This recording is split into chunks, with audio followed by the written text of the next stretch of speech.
আসসালামু আলাইকুম। আমার নাকি নিজের কোনো নিজস্বতা নেই। আমি কাজ পাই শুধুমাত্র অন্যের দয়ায়। এরকম একটা কমেন্ট করেছে এক আপু। তো আমার ওই আপুর কাছে একটাই প্রশ্ন, আচ্ছা কার মনে এত দয়া যে আমাকে দয়া করে অর্ডার দেয়?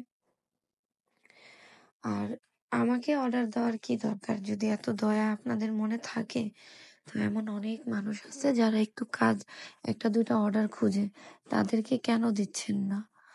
আর আমার নিজস্বতা নাই বলতে যেটা আপনি বলতে চাচ্ছেন যে আমার নিজের কোনো যোগ্যতা নাই। আচ্ছা, আমার তো কত ডিজাইন আছে যেগুলো আমার নিজের করা। সেগুলো মানুষ কপিও করতেছে। এবং আমি সবাইকে বলে দিছি যে কপি করুক। কোনো সমস্যা নেই। তাহলে আমার নিজস্বতা নাই কিভাবে?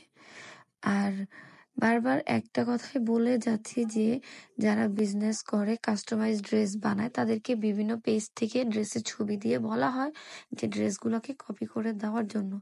তো সেখানে আমরা কি করব না? সেটা নিয়ে বারবার কেন এত কথা বলা হচ্ছে? আর এখন আমি এই জিনিসটা বুঝে গেছি যাদের আসলে নিজেদের কিছু করার যোগ্যতা নাই, তারাই বসে অন্যের উন্নতি দেখে হিংসায় এই ধরনের কমেন্ট গুলো করে।